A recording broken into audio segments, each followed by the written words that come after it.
ਵਾਹਿਗੁਰੂ ਜੀ ਕਾ ਖਾਲਸਾ ਵਾਹਿਗੁਰੂ ਜੀ ਕੀ ਫਤਿਹ। ਮੈਂ ਤੁਹਾਡੀ ਹੋਸਟ ਰੀਤ ਕੌਰ ਨਿਊਜ਼ ਟੀਵੀ 84 ਦੇ ਨਾਲ ਵਿਊਅਰਸ। ਭਾਰਤ ਦਾ ਆਰਐਸਐਸ ਨਾਲ ਸੰਬੰਧਿਤ ਪ੍ਰਧਾਨ ਮੰਤਰੀ ਨਰਿੰਦਰ ਮੋਦੀ ਪਿਛਲੇ ਦਿਨੀ ਆਸਟ੍ਰੇਲੀਆ ਆਇਆ ਹੋਇਆ ਸੀ। ਆਰਐਸਐਸ ਦੇ ਪ੍ਰਚਾਰ ਤੰਤਰ ਅਤੇ ਹਿੰਦੂ ਤਵੀ ਕੰਟਰੋਲ ਵਾਲੇ ਮੀਡੀਆ ਵੱਲੋਂ ਉਸ ਨੂੰ ਬਹੁਤ ਵੱਡਾ ਲੀਡਰ ਬਣਾ ਕੇ ਪ੍ਰੋਜੈਕਟ ਕੀਤਾ ਗਿਆ। ਜਿਵੇਂ ਅਮਰੀਕਾ ਦੇ ਵਿੱਚ ਪੀਆਰ ਦਾ ਸਹਾਰਾ ਲੈ ਕੇ ਮੋਦੀ ਦੇ ਅਸਫਲ ਦੌਰੇ ਨੂੰ ਸਫਲ ਦੱਸਣ ਦਾ ਯਤਨ ਕੀਤਾ ਗਿਆ, ਉਹੀ ਕਹਾਣੀ ਆਸਟ੍ਰੇਲੀਆ ਦੇ ਵਿੱਚ ਵੀ ਦੁਹਰਾਈ ਗਈ। ਆਸਟ੍ਰੇਲੀਅਨ ਸਿੱਖਾਂ ਨੇ ਸੱਚ, ਹੱਕ ਅਤੇ ਇਨਸਾਫ ਦੇ ਰਸਤੇ ਤੇ ਤੁਰਦਿਆਂ ਮੋਦੀ ਦੀ ਆਮਦ ਵੇਲੇ ਸਿਡਨੀ ਵਿਖੇ ਇੱਕ ਜ਼ੋਰਦਾਰ ਵਿਖਾਵਾ ਕੀਤਾ। ਇਹ ਸਿੰਬੋਲਿਕ ਵਿਖਾਵਾ ਕੈਨਬਰਾ, ਬ੍ਰਿਸਬੇਨ ਵਿਖੇ ਵੀ ਕੀਤਾ ਗਿਆ ਅਤੇ ਮੋਦੀ ਦੇ ਦੌਰੇ ਦੀ ਅਖੀਰਲੀ ਘੜੀ ਵਿੱਚ ਮੈਲਬੌਰਨ ਵੀ ਸ਼ਾਮਿਲ ਸੀ। ਮੈਲਬੌਰਨ ਦੀਆਂ ਸਿੱਖ ਸੰਗਤਾਂ, ਵਿਸ਼ੇਸ਼ਕਰ ਸਿੱਖ ਨੌਜਵਾਨਾਂ ਅਤੇ ਸਿੱਖ ਭੈਣਾਂ ਨੇ ਸੈਂਕੜਿਆਂ ਦੀ ਗਿਣਤੀ ਦੇ ਵਿੱਚ ਇਕੱਠੇ ਹੋ ਕੇ ਜ਼ੋਰਦਾਰ ਰੋਸ ਵਿਖਾਵਾ ਕੀਤਾ। ਇਸ ਥਾਂ ਤੇ ਪਹਿਲਾਂ ਭਾਰਤ ਮਾਤਾ ਕੀ ਜੈ ਕਰਨ ਵਾਲੇ ਗੁਜਰਾਤੀਆਂ ਦਾ ਇਕੱਠ ਸਿੰਘਾਂ ਦੇ ਆਕਾਸ਼ ਗੁੰਜਾਓ ਨਾਰਿਆਂ ਸਾਹਮਣੇ ਤਿੱਤਰ ਬਿੱਤਰ ਹੋ ਗਿਆ। ਮੈਲਬੌਰਨ ਵਿਖੇ ਹੋਏ ਇਸ ਵਿਖਾਵੇ ਦੇ ਹੋਰ ਵੇਰਵੇ ਲੈਣ ਲਈ ਅੱਜ ਅਸੀਂ ਕੌਮੀ ਆਵਾਜ਼ ਰੇਡੀਓ ਦੇ ਹੋਸਟ ਸਰਦਾਰ ਜਸਪ੍ਰੀਤ ਸਿੰਘ ਜੀ ਨਾਲ ਗੱਲਬਾਤ ਕਰਾਂਗੇ, ਜਿਹੜੇ ਕਿ ਇਸ ਵੇਲੇ ਮੈਲਬੌਰਨ ਆਸਟ੍ਰੇਲੀਆ ਤੋਂ ਸਾਡਾ ਫੋਨ ਲਾਈਨ ਤੇ ਜੁੜ ਚੁੱਕੇ ਨੇ। ਜੀ ਵਾਹਿਗੁਰੂ ਜੀ ਕਾ ਖਾਲਸਾ ਵਾਹਿਗੁਰੂ ਜੀ ਕੀ ਫਤਿਹ। ਵਾਹਿਗੁਰੂ ਜੀ ਕਾ ਖਾਲਸਾ ਵਾਹਿਗੁਰੂ ਜੀ ਕੀ ਫਤਿਹ ਜੀ। ਵੀਰ, ਸਭ ਤੋਂ ਪਹਿਲਾਂ ਤੁਹਾਡਾ ਟੀਵੀ 84 ਦੇ ਦਰਸ਼ਕਾਂ ਦੇ ਪਹਿਲੀ ਵਾਰ ਰੂਬਰੂ ਹੋਣ ਤੇ ਅਸੀਂ ਬਹੁਤ ਸਵਾਗਤ ਕਰਦੇ ਹਾਂ। ਸ਼ੁਕਰੀਆ ਜੀ। ਥੈਂਕ ਯੂ ਵੀਰ ਜੀ for coming on TV 84। First of all ਅਸੀਂ ਤੁਹਾਡੇ ਕੋਲ ਜਾਣਨਾ ਚਾਹਾਂਗੇ, ਜਿਹੜਾ ਮੈਲਬੌਰਨ ਦੇ ਵਿੱਚ ਰੋਸ ਵਿਖਾਵਾ ਹੋਇਆ ਸੀ, ਇਸ ਦੇ ਵੇਰਵੇ ਸਾਡੇ ਦਰਸ਼ਕਾਂ ਨਾਲ ਸਾਂਝੇ ਕਰੋ। ਜੀ ਬਿਲਕੁਲ, ਨਰਿੰਦਰ ਮੋਦੀ ਇੱਥੇ G20 ਦੀ ਸਮਿਟ ਜਿਹੜੀ ਬੀਤੇ ਦਿਨੀ ਹੋ ਕੇ ਹਟੀ ਹੈ, ਉਹਦੇ ਵਿੱਚ ਹਿੱਸਾ ਲੈਣ ਵਾਸਤੇ ਇੱਥੇ ਪਹੁੰਚੇ ਹੋਏ ਸਨ, ਜਿਹਦੇ ਕਰਕੇ ਹੋਰ ਵੀ ਜਿਹੜੇ ਉਸ ਤੋਂ ਇਲਾਵਾ ਹੋਰ ਦੇਸ਼ਾਂ ਦੇ ਮੁਖੀ ਇੱਥੇ ਪਹੁੰਚੇ ਹੋਏ ਸਨ। ਉਹਨਾਂ ਦੇ ਨਾਲ ਉਹਨਾਂ ਨੇ ਸਾਂਝੇ ਤੌਰ ਦੇ ਉੱਤੇ ਇਸ ਮੀਟਿੰਗ ਦੇ ਵਿੱਚ ਹਿੱਸਾ ਲੈਣਾ ਸੀ। ਸੋ ਬਾਕੀ ਦੇ ਦੇਸ਼ਾਂ ਦੇ ਪ੍ਰਧਾਨ ਇਸ ਮੀਟਿੰਗ ਨੂੰ ਅਟੈਂਡ ਕਰਨ ਤੋਂ ਬਾਅਦ ਚਲੇ ਗਏ।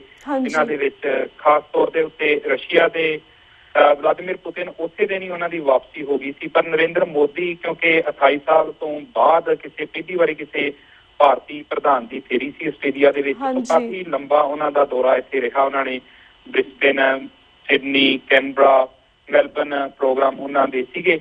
ਸੋ ਇਹਦੇ ਵਿੱਚ ਸਿੱਖ ਸੰਗਤਾਂ ਨੇ ਕਾਫੀ ਭਾਵੇਂ ਡਿਲੇ ਦੇ ਨਾਲ ਹੋਇਆ, ਕਾਫੀ ਵਿਚਾਰ ਚਰਚਾਵਾਂ ਹੋਈਆਂ, ਪਰ ਪ੍ਰੋਟੈਸਟ ਉਲੀਕੇ ਗਏ। ਹਾਲਾਂਕਿ ਸ਼ੁਰੂ ਦੇ ਵਿੱਚ ਕੁਝ ਕੁ ਸਿੱਖਾਂ ਦੀ ਇਹ ਵੀ ਕੋਸ਼ਿਸ਼ ਸੀ ਕਿ ਨਰਿੰਦਰ ਮੋਦੀ ਨੂੰ ਇੱਥੇ ਮਿਲ ਕੇ ਕੋਈ ਮੈਮੋਰੈਂਡਮ ਸੌਂਪਿਆ ਜਾਵੇ, ਉਹਨੂੰ ਯਾਦ ਕਰਾਇਆ ਜਾਵੇ ਕਿ 84 ਦਾ ਹਾਲੇ ਇਨਸਾਫ ਹੋਣਾ ਬਾਕੀ ਹੈ।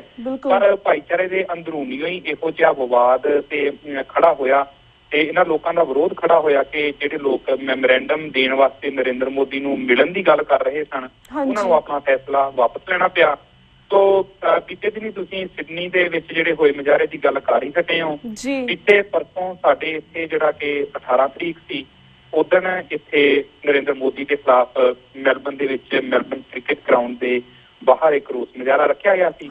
ਨਰਿੰਦਰ ਮੋਦੀ ਨੇ ਉੱਥੇ ਆਸਟ੍ਰੇਲੀਆ ਦੇ ਪ੍ਰਧਾਨ ਟੋਨੀ ਐਬਟ ਦੇ ਸੱਦੇ ਦੇ ਉੱਤੇ ਰਾਤ ਦੇ ਖਾਣੇ ਦੀ ਦਾਵਤ ਉਹਨਾਂ ਨੂੰ ਦਿੱਤੀ ਗਈ ਸੀ, ਜਿਹਦੇ ਉੱਤੇ ਸ਼ਮੂਲੀਅਤ ਵਾਸਤੇ ਨਰਿੰਦਰ ਮੋਦੀ ਇੱਥੇ ਹੋਰ ਵੀ ਭਾਰਤੀ ਜਿਹੜੇ ਇੱਥੇ ਕਾਰੋਬਾਰੀ ਨੇ ਉਹਨਾਂ ਦੇ ਨਾਲ ਪਹੁੰਚੇ ਹੋਏ ਸਨ। ਸੋ ਕਾਫੀ ਵੱਡੇ, ਭਾਵੇਂ ਕਿ ਇੱਕ ਦਿਨ ਪਹਿਲਾਂ ਹੀ ਇਹ ਰੋਸ ਮੁਜ਼ਾਹਰੇ ਦਾ ਜਿਹੜਾ ਪ੍ਰੋਗਰਾਮ ਸਾਡੇ ਤਾਈਂ ਪਹੁੰਚਿਆ, ਸਿੱਖ ਸੰਗਤਾਂ ਨੇ ਸਾਂਝੇ ਤੌਰ ਦੇ ਉੱਤੇ ਰੋਸ ਮੁਜ਼ਾਹਰੇ ਦਾ ਜਿਹੜਾ ਪ੍ਰਬੰਧ ਕੀਤਾ ਸੀ। ਸੋ ਇੱਕ ਦਿਨ ਪਹਿਲਾਂ ਹੀ ਇਹ ਆਰਗੇਨਾਈਜ਼ ਕੀਤਾ ਗਿਆ, ਪਰ ਹਾਜ਼ਰੀ ਦੇ ਪੱਖੋਂ ਕਾਫੀ ਜ਼ਿਆਦਾ ਇਹ ਸਕਸੈਸਫੁਲ ਰਿਹਾ। ਸਾਨੂੰ ਉਮੀਦ ਨਹੀਂ ਸੀ ਕਿ ਇੰਨੀ ਇੱਕ ਦਿਨ ਪਹਿਲਾਂ ਇੰਨੇ ਸ਼ੋਰਟ ਨੋਟਿਸ ਦੇ ਉੱਤੇ ਐਡੀ ਵੱਡੀ ਤਾਦਾਦ ਦੇ ਵਿੱਚ ਸੰਗਤਾਂ ਪਹੁੰਚਣਗੀਆਂ, ਪਰ ਉੱਥੇ 200 ਤੋਂ ਪਲੱਸ ਸਿੱਖ ਨੌਜਵਾਨ, ਬੀਬੀਆਂ, ਬੱਚੇ, ਬਜ਼ੁਰਗ, ਗੱਲ ਕਿ ਹਰੇਕ ਉਮਰ ਵਰਗ ਦੇ ਉੱਥੇ ਸਿੱਖਾਂ ਨੇ ਸ਼ਮੂਲੀਅਤ ਕੀਤੀ। ਜੀ ਵੀਰ ਜੀ, I would like to ask you, ਜਿਸ ਤਰ੍ਹਾਂ ਤੁਸੀਂ ਆਸਟ੍ਰੇਲੀਆ ਦੇ ਵਿੱਚ ਰਹਿੰਦੇ ਹੋ, ਉੱਥੇ ਸਿੱਖਾਂ ਦੇ ਨਾਲ ਨਾਲ ਹੋਰ ਵੀ ਬਹੁਤ ਸਾਰੇ ਕਮਿਊਨਿਟੀਜ਼ ਦੇ ਲੋਕ ਰਹਿੰਦੇ ਨੇ, ਜਿਹੜੇ ਕਿ ਆਲਸੋ ਦੇ ਮਾਈਗ੍ਰੇਟ ਫਰਮ ਇੰਡੀਆ, ਜਿਹੜੇ ਇੰਡੀਆ ਦੇ ਮਿਨੋਰਿਟੀ ਦੇ ਲੋਕ ਇੱਥੇ ਆਉਂਦੇ, ਜੈਸੇ ਮੁਸਲਿਮ ਹੋਏ ਜਾਂ ਕ੍ਰਿਸਚਨਸ ਹੋਏ, ਉਹਨਾਂ ਦਾ ਕੀ ਰਿਐਕਸ਼ਨ ਸੀਗਾ ਤੁਹਾਨੂੰ ਦੇਖ ਕੇ, ਰੋਸ ਵਿਖਾਵਾ ਕਰਦੇ ਹੋਏ ਦੇਖ ਕੇ, ਐਂਡ ਸਿੱਖ ਬੱਚਿਆਂ ਦਾ ਕੀ ਰਿਐਕਸ਼ਨ ਸੀਗਾ ਇਸ ਸੰਬੰਧੀ, ਇਸ ਬਾਰੇ ਵੀ ਦੱਸੋ। ਇਹਦੇ ਵਿੱਚ ਭੈਣ ਜੀ ਗੱਲ ਖਾਸ ਤੌਰ ਤੇ ਮੈਂ ਇਹ ਜ਼ਿਕਰ ਕਰਨਾ ਚਾਹੁੰਦਾ ਕਿ ਜਿਸ ਤਰੀਕੇ ਦੇ ਨਾਲ ਨਰਿੰਦਰ ਮੋਦੀ ਨੇ ਆਪਣੀ ਇਲੈਕਸ਼ਨ ਕੈਂਪੇਨ ਇੰਟਰਨੈਟ ਦੀ ਜੰਗ ਦੇ ਜ਼ਰੀਏ ਜਿੱਤੀ, ਉਸੇ ਤਰੀਕੇ ਦੇ ਨਾਲ ਹੀ ਇਹਨਾਂ ਨੇ ਇੱਥੇ ਵੀ, ਜਿਵੇਂ ਥੋੜੀ ਦੇਰ ਪਹਿਲਾਂ ਤੁਸੀਂ ਜ਼ਿਕਰ ਕੀਤਾ ਕਿ ਪੀਆਰ ਏਜੰਸੀਜ਼ ਉਹਨਾਂ ਨੇ ਖਰੀਦੀਆਂ ਹੋਈਆਂ ਸਨ, ਉਹਨਾਂ ਦੇ ਸਿਰ ਦੇ ਉੱਤੇ ਉਹਨਾਂ ਨੇ ਇੱਕ ਹਾਈਪ ਖੜੀ ਕੀਤੀ। ਸੋ ਇਹੋ ਜੀ ਇੱਕ ਹਾਈਪ ਨਰਿੰਦਰ ਮੋਦੀ ਦੇ ਪੱਖ ਦੇ ਵਿੱਚ ਇੱਥੇ ਪਹਿਲਾਂ ਹੀ ਖੜੀ ਕੀਤੀ ਜਾ ਚੁੱਕੀ ਸੀ। ਉਸ ਮੀਡੀਆ ਦੇ ਵਿੱਚ ਪਹਿਲਾਂ ਹੀ ਪਤਾ ਸੀ ਕਿ ਏਡੇ ਵੱਡੇ ਫੰਕਸ਼ਨ ਹੋਣੇ ਨੇ ਨਰਿੰਦਰ ਮੋਦੀ ਦੇ ਨਾਂ ਤੇ, ਕਿਤੇ ਮੋਦੀ ਐਕਸਪ੍ਰੈਸ ਜਾ ਰਹੀ ਹੈ ਮੈਲਬੌਰਨ ਤੋਂ ਕੋਈ 20,000 ਦਾ ਕਰਾਊਡ ਸਿਡਨੀ ਵਿੱਚ ਇਕੱਠਾ ਹੋ ਰਿਹਾ। ਸੋ ਇੱਕ ਤੁਸੀਂ ਕਹਿ ਲਓ ਕਿ ਇੱਕ ਵੱਡੇ ਪੱਧਰ ਦੇ ਉੱਤੇ ਹਾਈਪ ਜਿਹੜੀ ਖੜੀ ਕੀਤੀ ਗਈ ਸੀ, ਉਹਦਾ ਲੋਕਾਂ ਨੂੰ, ਇੱਥੋਂ ਦੇ ਲੋਕਾਂ ਨੂੰ ਆਮ ਤੌਰ ਤੇ ਨਹੀਂ ਸੀ ਪਤਾ। ਇਹਨਾਂ ਨੂੰ ਕਈ ਪਤਾ ਹੋਣਾ, ਸਾਡੇ ਆਪਣੇ ਸਿੱਖਾਂ ਨੂੰ ਨਹੀਂ ਸੀ ਪਤਾ। ਸਾਨੂੰ ਇਸ ਸਵਾਲ ਦਾ ਸਿੱਖਾਂ ਨੂੰ ਸਾਹਮਣਾ ਕਰਨਾ ਪਿਆ ਕਿ ਨਰਿੰਦਰ ਮੋਦੀ ਨੇ ਸਿੱਖਾਂ ਦਾ ਕੀ ਵਿਗਾੜਿਆ। ਜੇ ਵਿਗਾੜਿਆ ਤੇ ਕਾਂਗਰਸ ਨੇ, ਮਨਮੋਹਨ ਸਿੰਘ ਨੇ। ਸੋ ਗੱਲ ਇਹਦੇ ਵਿੱਚ ਇਹ ਨਿਕਲਦੀ ਹੈ ਕਿ ਹੁਣ ਜਦੋਂ ਇਹ ਪ੍ਰੋਟੈਸਟ ਹੋਇਆ, ਆਸਟ੍ਰੇਲੀਅਨ ਲੋਕਾਂ ਨੂੰ ਪਤਾ ਲੱਗਿਆ, ਆਸਟ੍ਰੇਲੀਅਨ ਮੀਡੀਆ ਦੇ ਵਿੱਚ ਇਹ ਗੱਲ ਆਈ ਹੈ, ਤਾਂ ਲੋਕਾਂ ਨੂੰ ਇਹਦੇ ਤੋਂ ਸਮਝ ਆਈ ਕਿ ਕੁਛ ਗਲਤ ਹੈਗਾ ਹੈ। ਇਹਦੇ ਸਦਕਾ ਕੱਲ ਇੱਥੋਂ ਦੇ ਇੱਕ ਮੇਨ ਰੇਡੀਓ ਚੈਨਲ 3AW ਦੇ ਉੱਤੇ ਕੱਲ ਸਾਰਾ ਦਿਨ ਡਿਸਕਸ਼ਨ ਚੱਲਦੀ ਰਹੀ, ਜਿਹਦੇ ਵਿੱਚ ਜਿਹੜੇ ਹੋਸਟ ਨੇ ਉਹਨਾਂ ਨੇ ਵਾਰ-ਵਾਰ ਇਹ ਸਵਾਲ ਪੁੱਛਿਆ ਕਿ ਇਹੋ ਜਿਹੀ ਕੀ ਗੱਲ ਸੀ ਕਿ ਨਰਿੰਦਰ ਮੋਦੀ ਨੂੰ ਇੰਨਾ ਵੱਡਾ ਇੱਥੇ ਵੈਲਕਮ ਮਿਲਿਆ, ਇੰਨੇ ਵੱਡੇ ਪੱਧਰ ਦੇ ਉੱਤੇ ਲੋਕਾਂ ਨੇ ਉਹਨੂੰ ਜੀਆਂ ਨੂੰ ਕਿਹਾ, ਜਾਂ ਭਾਰਤੀ ਲੋਕਾਂ ਦੇ ਵਿੱਚ ਇੰਨਾ ਕਰੇਜ ਕਿਉਂ ਸੀ। ਸੋ ਉਹਨਾਂ ਨੂੰ ਜਿਹੜੇ ਮੀਡੀਆ ਪਰਸਨ ਨੇ ਉਹ ਵੀ ਇਹ ਗੱਲ ਸਮਝਦੇ ਨੇ ਕਿ ਕੁਛ ਨਾ ਕੁਛ ਗਲਤ ਹੈ। ਸੋ ਜਿਸ ਤਰੀਕੇ ਦੇ ਨਾਲ ਪੈਸੇ ਦੇ ਜ਼ਰੀਏ ਈਵੈਂਟ ਤਿਆਰ ਕੀਤੇ ਗਏ, ਲੋਕ ਮੋਬਿਲਾਈਜ਼ ਕੀਤੇ ਗਏ। ਇੱਕ ਖਾਸ ਮੈਂ ਗੱਲ ਦਾ ਇੱਥੇ ਜ਼ਿਕਰ ਕਰਨਾ ਚਾਹੁੰਦਾ ਕਿ ਸਿੱਖਾਂ ਦੇ ਵਿੱਚੋਂ ਦੇ ਕੁਝ ਕੁ ਲੋਕ ਇਹੋ ਜਿਹੇ ਸਨ ਜਿਹੜੇ ਨਰਿੰਦਰ ਮੋਦੀ ਦੇ ਇਸ ਸਮਾਗਮ ਦੇ ਵਿੱਚ ਸ਼ਮੂਲੀਅਤ ਕਰਨ ਵਾਸਤੇ ਨਰਿੰਦਰ ਮੋਦੀ ਦੇ ਵੱਲੋਂ ਪਹੁੰਚੇ ਹੋਏ ਸਨ, ਭਾਰਤ ਦੇ ਨਾਲ ਹੱਥ ਮਿਲਾਉਣ ਵਾਸਤੇ। ਪਰ ਕਿਉਂਕਿ ਮੁਸਲਮਾਨ ਭਾਈਚਾਰੇ ਦੇ ਵਿੱਚ ਨਰਿੰਦਰ ਮੋਦੀ ਦਾ ਕੋਈ ਵਧੀਆ ਥਾਂ ਨਹੀਂ ਹੈਗਾ, ਇਸ ਕਰਕੇ ਕੁਝ ਕੁ ਮੁਸਲਮਾਨਾਂ ਨੂੰ ਮੀਡੀਆ ਦੇ ਵਿੱਚ ਵਾਰ-ਵਾਰ ਹਾਈਲਾਈਟ ਕੀਤਾ ਗਿਆ, ਜਿਹੜੇ ਮੋਦੀ ਐਕਸਪ੍ਰੈਸ ਵਿੱਚ ਚੜ੍ਹਨ ਵਾਸਤੇ ਆਏ ਸਨ, ਜਿਹੜੇ ਸਿਡਨੀ ਈਵੈਂਟ ਵਿੱਚ ਸ਼ਮੂਲੀਅਤ ਕਰਨ ਗਏ। ਪਰ ਉਹਨਾਂ ਦੀ ਜੇ ਤੁਸੀਂ ਵੇਖੋ ਤਾਂ ਉਹਨਾਂ ਤੋਂ ਸ਼ਰੇਆਮ ਪਤਾ ਲੱਗਦਾ ਸੀ ਕਿ ਇਹ ਕਿਰਾਏ ਦੇ ਮੁਸਲਮਾਨ ਨੇ। ਉਹਨਾਂ ਦੇ ਕੱਪੜੇ ਬਿਲਕੁਲ ਫਿਲਮੀ ਤਰ੍ਹਾਂ ਦਾ ਕਾਸਟਿਊਮ ਉਹਨਾਂ ਨੂੰ ਪਵਾਇਆ ਹੋਇਆ ਸੀ, ਸਿਰਫ ਮੀਡੀਆ ਦੇ ਵਿੱਚ ਕਵਰੇਜ ਲੈਣ ਵਾਸਤੇ। ਹੁਣ ਜਦੋਂ ਇਹ ਪ੍ਰੋਟੈਸਟ ਹੋਇਆ, ਸਾਨੂੰ ਬਾਹਰੋਂ ਰਿਐਕਸ਼ਨ ਜਿਹੜਾ ਮਿਲਿਆ, ਇੱਥੋਂ ਦੀ ਜਿਹੜੀ ਮੇਨ ਸਟ੍ਰੀਮ ਕਮਿਊਨਿਟੀ ਆ ਉਹਨਾਂ ਤੋਂ ਮਿਲਿਆ। ਉਹਨਾਂ ਤੋਂ ਇਹੀ ਸਾਹਮਣੇ ਆ ਰਹੀ ਹੈ ਗੱਲ ਕਿ ਉਹਨਾਂ ਦੇ ਪੱਲੇ ਇਹ ਗੱਲ ਪੈ ਰਹੀ ਹੈ ਕਿ ਜੋ ਕੁਝ ਵੀ ਨਰਿੰਦਰ ਮੋਦੀ ਦੇ ਮਾਮਲੇ ਦੇ ਵਿੱਚ ਕੀਤਾ ਜਾ ਰਿਹਾ ਜਾਂ ਕਿਹਾ ਜਾ ਰਿਹਾ ਹੈ, ਅਸਲ ਦੇ ਵਿੱਚ ਉਹ ਨਹੀਂ, ਗੱਲ ਕੋਈ ਹੋਰ ਹੈ। ਹਾਂਜੀ ਬਿਲਕੁਲ।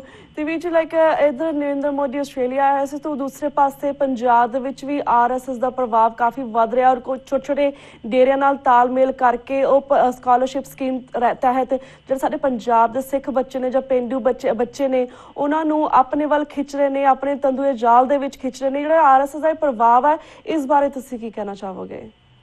ਜੀ ਭੈਣ ਜੀ, ਇਹ ਬਹੁਤ ਖਤਰਨਾਕ ਤਰੀਕੇ ਦੇ ਨਾਲ RSS ਦਾ ਪ੍ਰਭਾਵ ਪੰਜਾਬ ਦੇ ਵਿੱਚ ਵੱਧ ਰਿਹਾ। ਨਾ ਕੇਵਲ ਪੰਜਾਬ ਦੇ ਵਿੱਚ ਬਲਕਿ ਬਾਕੀ ਭਾਰਤ ਵਿੱਚ ਵੀ ਵੱਧ ਰਿਹਾ ਹੈ। ਪਰ ਪੰਜਾਬ ਵਾਲੇ ਪਾਸੇ ਪੰਜਾਬ ਨੂੰ ਇਸ ਕਦਰ ਟਾਰਗੇਟ ਕਰਨਾ, ਜਿਸ ਤਰੀਕੇ ਦੇ ਨਾਲ BJP ਨੇ ਵੀ ਕੀਤਾ ਹੈ, ਸੋ RSS ਨੇ ਇਸ ਕਦਰ ਜਿਹੜਾ ਹੁਣ ਟਾਰਗੇਟ ਕਰਨਾ ਸ਼ੁਰੂ ਕਰ ਲਿਆ ਹੈ। ਇਹ ਬੜੀ ਜ਼ਿਆਦਾ ਚਿੰਤਾ ਵਾਲੀ ਗੱਲ ਹੈ। ਇੱਥੇ ਜਿਹੜੇ ਸਾਡੇ ਸਿੱਖ ਵਿਦਵਾਨ ਨੇ ਉਹਨਾਂ ਨੂੰ ਸਾਂਝੇ ਤੌਰ ਤੇ ਉੱਤੇ ਸੋਚਣਾ ਪੈਣਾ ਹੈ, ਕਿਉਂਕਿ ਪਹਿਲੀਆਂ ਸਮਿਆਂ ਦੇ ਵਿੱਚ ਜਦੋਂ RSS ਜਾਂ ਹੋਰ ਸੰਸਥਾਵਾਂ ਟਾਰਗੇਟ ਕਰਦਾ ਰਹੀਆਂ ਨੇ ਤੇ ਆਮ ਜਿਹੜੇ ਜਨ ਸਮੂਹ ਨੇ ਉਹਨਾਂ ਨੂੰ ਕਰਦੀਆਂ ਰਹੀਆਂ ਨੇ। ਪਰ ਹੁਣ ਸਾਡੇ ਜਿੱਥੋਂ ਸਿੱਖੀ ਦੇ ਕੇਂਦਰ ਨੇ, ਸਕੂਲ ਨੇ, ਉੱਥੇ ਇਹਨਾਂ ਨੇ ਜਾ ਕੇ ਟਾਰਗੇਟ ਕਰਨਾ ਸ਼ੁਰੂ ਕਰ ਦਿੱਤਾ। ਸਾਡੀਆਂ ਸਿੱਖੀ ਸਕੂਲਾਂ ਦੇ ਵਿੱਚ ਕੈਂਪ ਲਾਉਣੇ, ਉੱਥੇ ਇਹਨਾਂ ਨੇ ਆਪਣੀਆਂ ਯੂਨਿਟ ਬਣਾਉਣੀਆਂ, ਉੱਥੇ RSS ਦੇ ਕੈਡਟ ਨੇ ਜਿਹੜੇ ਉਹਨਾਂ ਦੀ ਰਿਹਾਇਸ਼ ਦਾ ਪ੍ਰਬੰਧ ਕਰਨਾ। ਇਹ ਬੜੀ ਜ਼ਿਆਦਾ ਚਿੰਤਾ ਦਾ ਗੱਲ ਹੈ। ਇਹਦੇ ਪਾਸੇ ਸਾਰਿਆਂ ਨੂੰ ਸੋਚਣਾ ਬਣਦਾ ਹੈ ਕਿ ਇਹਦਾ ਕਿਵੇਂ ਰਿਸਪੌਂਸ ਦੇਣਾ ਚਾਹੀਦਾ ਹੈ। ਬਿਲਕੁਲ। ਤੇ ਵੀ ਜਿਸ ਤਰ੍ਹਾਂ ਅਸੀਂ ਗੱਲ ਕੀਤੀ ਕਿ ਤੁਸੀਂ ਕਿਹਾ ਡਿਫਰੈਂਟ ਯੂਨਿਟਸ ਨੇ, ਇਸ ਵੇਲੇ ਆਲਰੇਡੀ ਪੰਜਾਬ ਦੇ ਵਿੱਚ ਇਹਨਾਂ ਦੀਆਂ 630 ਸ਼ਾਖਾਵਾਂ ਨੇ। ਇਹ 200 ਹੋਰ ਖੋਲ੍ਹਣ ਦੀ ਕੋਸ਼ਿਸ਼ ਕਰ ਰਹੇ ਨੇ। ਨਾਟ ਓਨਲੀ ਸੂਝਵਾਨ ਜਿਹੜੇ ਸਿੱਖ ਨੇ ਜਾਂ ਸਾਡੇ ਆਪਣੇ ਸਕਾਲਰਸ ਸਿੱਖ ਨੇ, ਉਹੀ ਇਸ ਬਾਰੇ ਚਿੰਤਿਤ ਨੇ। ਈਵਨ ਲਾਈਕ ਜਿਹੜੇ ਸਾਡੇ ਅਸੀਂ ਬਾਹਰ ਦੇ ਲੋਕ ਹਾਂ, ਬਾਹਰ ਦੇ ਦੇਸ਼ਾਂ 'ਚ ਵਸਦੇ ਹਾਂ, ਅਸੀਂ ਵੀ ਚਿੰਤਾ ਰੱਖਦੇ ਹਾਂ ਪੰਜਾਬ ਦੇ ਵਿੱਚ ਆਪਣੇ ਵੀਰ ਭੈਣਾਂ ਦੀਆਂ ਜਾਂ ਆਪਣੀ ਜਿਹੜੀ ਨਵੀਂ ਜਨਰੇਸ਼ਨ ਆ। ਬੀਇੰਗ ਆਊਟਸਾਈਡ ਆਫ ਇੰਡੀਆ, ਤੁਹਾਨੂੰ ਕੀ ਲੱਗਦਾ ਕਿ ਸਾਨੂੰ ਕੀ ਕਰਨ ਦੀ ਲੋੜ ਹੈ ਆਪਣੇ ਬੱਚਿਆਂ ਨੂੰ ਬਚਾਉਣ ਦੇ ਲਈ ਇਸ ਵੇਲੇ? ਦੇਖੋ, ਇਹਦੇ ਬਾਰੇ ਦੇ ਵਿੱਚ ਮੈਂ ਕੋਈ ਐਕਸਪਰਟ ਰਾਏ ਨਹੀਂ ਦੇ ਸਕਦਾ, ਪਰ ਜਿੱਥੋਂ ਤੱਕ ਮੈਂ ਸੋਚਿਆ ਕਿ ਬਾਹਰ ਵਾਲੇ ਜਿੰਨੇ ਵੀ ਸਿੱਖ ਨੇ ਉਹ ਆਪੋ ਆਪਣੇ ਪਿੰਡ ਨੂੰ ਲੈ ਕੇ ਚਿੰਤਤ ਜ਼ਰੂਰ ਨੇ। ਸਾਰਿਆਂ ਨੂੰ ਫਿਕਰ ਹੈ ਕਿ ਸਾਡੇ ਪਿੰਡ ਦਾ ਆਹ ਹਾਲ ਹੋ ਗਿਆ, ਇਹਦਾ ਕੁਛ ਕੀਤਾ ਜਾਣਾ ਚਾਹੀਦਾ ਹੈ। ਸੋ ਇਹ ਵੀ ਨਹੀਂ ਗਾ ਕਿ ਸਾਰਾ ਪੰਜਾਬ ਹੀ ਰੁੜ ਗਿਆ। ਹਰੇਕ ਪਿੰਡ ਦੇ ਵਿੱਚ ਬਥੇਰੇ ਅਜਿਹੇ ਸੂਝਵਾਨ ਨੌਜਵਾਨ ਬੈਠੇ ਹੋਏ ਨੇ ਜਿਹੜੇ ਉੱਥੇ ਰਹਿੰਦੇ ਨੇ, ਉੱਥੇ ਹੀ ਰਹਿਣਾ, ਉੱਥੇ ਹੀ ਉਹਨਾਂ ਨੇ ਆਪਣੇ ਕਾਰੋਬਾਰ ਕਰਨੇ ਨੇ। ਸੋ ਉਹਨਾਂ ਦੇ ਸਹਿਯੋਗ ਦੇ ਨਾਲ ਪਿੰਡ ਪੱਧਰ ਦੇ ਉੱਤੇ ਆਪੋ ਆਪਣੇ ਘੱਟੋ ਘੱਟ ਪਿੰਡ ਜੇ ਸਾਂਭਲੇ ਜਾਣ। ਪਿੰਡ ਪੱਧਰ ਦੇ ਉੱਤੇ RSS ਦੇ ਇਹ ਜਿਹੜੇ ਹਮਲੇ ਹੋ ਰਹੇ ਨੇ, ਇਹਨਾਂ ਨੂੰ ਟੈਕਲ ਕਰਨ ਵਾਸਤੇ ਕੋਈ ਨਾ ਕੋਈ ਪਾਲਿਸੀ ਜ਼ਰੂਰ ਲਿਖਣੀ ਚਾਹੀਦੀ ਹੈ, ਕਿਉਂਕਿ ਬਾਹਰ ਵਾਲੇ ਜੇ ਫਿਜ਼ੀਕਲੀ ਆਪ ਜਾ ਕੇ ਉੱਥੇ ਸਾਰਾ ਕੁਝ ਨਹੀਂ ਕਰ ਸਕਦੇ ਤਾਂ ਜਿਹੜੇ ਲੋਕ ਉੱਥੇ ਆਰਐਸਐਸ ਦੇ ਖਿਲਾਫ ਕੁਝ ਕਰਦੇ ਨੇ ਉਹਨਾਂ ਨੂੰ ਘੱਟੋ ਘੱਟ ਫੰਡਿੰਗ ਉਹਨਾਂ ਦੀ ਜ਼ਰੂਰ ਕਰ ਸਕਦੇ ਨੇ ਤਾਂ ਕਿ ਉਹ ਕੰਮ ਜ਼ਰੂਰ ਕਰ ਲੈਣ। ਸੋ ਜ਼ਰੂਰੀ ਇਹ ਨਹੀਂ ਕਿ ਸਾਰੇ ਪੰਜਾਬ ਪੱਧਰ ਤੇ ਜੰਗ ਵਿੱਢੀ ਜਾਵੇ। ਮੇਰੇ ਖਿਆਲ ਦੇ ਵਿੱਚ ਪਿੰਡ ਪੱਧਰ ਦੇ ਉੱਤੇ ਆਪੋ ਆਪਣੇ ਪਿੰਡ ਨੂੰ ਵੀ ਜੇ ਸਾਂਭਿਆ ਜਾਵੇ ਜ਼ਿੰਮੇਵਾਰੀ ਦੇ ਨਾਲ ਤੇ ਸ਼ੁਰੂਆਤੀ ਦੌਰ ਦੇ ਵਿੱਚ ਇਹੀ ਕਾਫੀ ਹੋਵੇਗਾ। ਜੀ ਬਿਲਕੁਲ। ਤੇ ਵੀਰ ਜੀ ਸਾਡੇ ਕੋਲ 1.5 ਮਿੰਟ ਰਹਿ ਗਿਆ। ਐਟ ਦੀ ਐਂਡ ਅਸੀਂ ਜਾਣਨਾ ਚਾਹਾਂਗੇ ਜਿਸ ਤਰ੍ਹਾਂ ਤੁਸੀਂ ਕੌਮੀ ਆਵਾਜ਼ ਰੇਡੀਓ ਰਾਹੀਂ ਸਿੱਖ ਸੰਗਤਾਂ ਦੀ ਸੇਵਾ ਕਰ ਰਹੇ ਹੋ, ਪਹਿਲੀ ਵਾਰ ਤੁਸੀਂ ਸਾਡੇ TV 84 ਦੇ ਦਰਸ਼ਕਾਂ ਦੇ ਰੂਬਰੂ ਹੋਏ। Being a media personality, Sikh media ਦੇ ਕਰੰਟ ਸਟਰਗਲ ਦੇ ਵਿੱਚ ਤੁਸੀਂ ਕੀ ਕਹਿਣਾ ਚਾਹੋਗੇ? ਭੈਣ ਜੀ ਮੈਨੂੰ ਦੁੱਖ ਦੇ ਨਾਲ ਇਹ ਗੱਲ ਕਹਿਣੀ ਪਵੇਗੀ ਕਿ ਸਾਡਾ ਜਿੰਨਾ ਵੀ ਸਿੱਖ ਮੀਡੀਆ ਆ ਉਹਦਾ ਵੱਡਾ ਹਿੱਸਾ ਇੱਕ ਵਲੰਟੀਅਰ ਦੇ ਤੌਰ ਦੇ ਉੱਤੇ ਕੰਮ ਕਰ ਰਿਹਾ। ਉਹਨਾਂ ਦੇ ਕੋਲ ਕੋਈ ਫੰਡਿੰਗ ਇਹੋ ਜਿਹੀ ਨਹੀਂ ਕਿ ਉਹ ਰੇਡੀਓ ਨੂੰ, TV ਚੈਨਲ ਨੂੰ, ਅਖਬਾਰ ਨੂੰ ਵਧੀਆ ਤਰੀਕੇ ਦੇ ਨਾਲ ਚਲਾ ਸਕਣ। ਤੋਂ ਜੇਕਰ ਤੁਸੀਂ ਸੱਚ ਦੇ ਰਾਹ ਚੱਲਣਾ ਹੈ ਤੇ ਮੁਸ਼ਕਲਾਂ ਹੋਰ ਵੀ ਵੱਧ ਜਾਂਦੀਆਂ ਨੇ। ਦੂਜੇ ਪਾਸੇ ਅਜਿਹਾ ਮੀਡੀਆ ਪੰਜਾਬੀ ਦੇ ਵਿੱਚ ਤੁਹਾਨੂੰ ਬਹੁਤ ਮਿਲ ਜਾਵੇਗਾ ਜਿਹੜਾ ਫੇਸਬੁੱਕ ਦਾ, ਟਵਿੱਟਰ ਦਾ, YouTube ਦਾ ਇੱਕ ਆਡੀਓ ਵਰਜ਼ਨ ਚੱਲ ਰਿਹਾ। ਖਾਸ ਤੌਰ ਤੇ ਮੈਂ ਫੇਸਬੁੱਕ ਦਾ ਆਡੀਓ ਵਰਜ਼ਨ ਕਹਾਂਗਾ। ਉਹਨਾਂ ਨੇ ਕੌਮ ਨੂੰ ਬੜਾ ਜ਼ਿਆਦਾ ਉਲਝਾਇਆ ਹੋਇਆ। ਸੋ ਇਹ ਜਿਹੜੀ ਕਰੰਟ ਸਿਚੁਏਸ਼ਨ ਹੈ, ਭਾਵੇਂ ਕਿ ਹਰੇਕ ਸ਼ਹਿਰ ਦੇ ਵਿੱਚ ਲਗਭਗ ਇੱਕ ਹੁਣ ਰੇਡੀਓ ਪੰਜਾਬੀ ਦੇ ਚੱਲ ਰਹੇ ਨੇ, ਪਰ ਇਹਨਾਂ ਦੀ ਸਿਚੁਏਸ਼ਨ ਜਿਹੜੀ ਹਾਲਤ ਹੈ ਬੜੀ ਜ਼ਿਆਦਾ ਖਸਤਾ ਆ। ਸਿਰਫ ਮਗਜ ਖਪਾਈ ਵਾਸਤੇ ਹੀ ਇਹ ਚੈਨਲ ਬਣੇ ਹੋਏ ਨੇ। ਸੋ ਇਹਦੇ ਵਾਸਤੇ ਮੇਰੇ ਖਿਆਲ ਦੇ ਵਿੱਚ ਕਾਫੀ ਸੰਜੀਦਗੀ ਦੇ ਨਾਲ ਮੀਡੀਆ ਨੂੰ ਲੈਣਾ ਚਾਹੀਦਾ ਹੈ। ਕਰੰਟਲੀ ਸਾਡੇ ਬਹੁਤੇ ਮੀਡੀਆ ਪਰਸਨ ਨੇ ਜਿਹੜੇ ਉਹਨਾਂ ਨੇ ਪੰਜਾਬੀ ਮੀਡੀਆ ਨੂੰ ਬੜਾ ਕੈਜੂਅਲੀ ਲਿਆ ਹੋਇਆ। ਸੋ ਇਹਦੇ ਵਿੱਚ ਥੋੜਾ ਜਿਹਾ ਮੈਂ ਸਮਝਦਾ ਕਿ ਸੁਧਾਰ ਕਰਨ ਦੀ ਲੋੜ ਹੈ। ਸਮੇਂ ਦੇ ਨਾਲ ਇਹਦੇ ਵਿੱਚ ਮੈਚੁਰਿਟੀ ਜ਼ਰੂਰ ਆ ਜਾਵੇਗੀ। ਜੀ ਬਿਲਕੁਲ ਵੀਰ ਜੀ, ਥੈਂਕ ਯੂ ਸੋ ਮਚ ਕਿ ਤੁਸੀਂ ਆਪਣਾ ਟਾਈਮ ਕੱਢ ਕੇ ਇਸ ਮੈਲਬੌਰਨ ਦਾ ਜਿਹੜਾ ਪ੍ਰੋਟੈਸਟ ਸੀਗਾ ਇਸ ਬਾਰੇ ਸਾਡੇ ਦਰਸ਼ਕਾਂ ਨੂੰ ਜਾਣਕਾਰੀ ਦਿੱਤੀ। ਅਸੀਂ ਚਾਹਾਂਗੇ ਜਿਸ ਤੁਸੀਂ ਪਹਿਲੀ ਵਾਰ ਸਾਡੇ ਰੂਬਰੂ ਹੋਏ ਹੋ, ਪਰ ਟਾਈਮ ਟੂ ਟਾਈਮ ਹੋਰ ਵੀ ਅਪਡੇਟਸ ਲਈ, ਆਸਟ੍ਰੇਲੀਆ ਦੇ ਸਿੱਖ ਸੰਗਤਾਂ ਦੀ ਅਪਡੇਟਸ ਲਈ ਤੁਸੀਂ ਸਾਡੇ TV 84 ਦੇ ਦਰਸ਼ਕਾਂ ਦੇ ਰੂਬਰੂ ਹੁੰਦੇ ਰਹੋ। ਪਰ ਹੁਣ ਅਸੀਂ ਤੁਹਾਡੇ ਕੋਲ ਵੀਰ ਜੀ ਇਜਾਜ਼ਤ ਲੈਂਦੇ ਹਾਂ ਕਿਉਂਕਿ ਸਾਡਾ ਵਕਤ ਬ੍ਰੇਕ ਵੱਲ ਜਾ ਰਿਹਾ। ਵਾਹਿਗੁਰੂ ਜੀ ਕਾ ਖਾਲਸਾ, ਵਾਹਿਗੁਰੂ ਜੀ ਕੀ ਫਤਿਹ। Viewers, वक्त हो गया एक छोटे से ब्रेक था। Keep watching News TV 84. We'll be right back after a short break.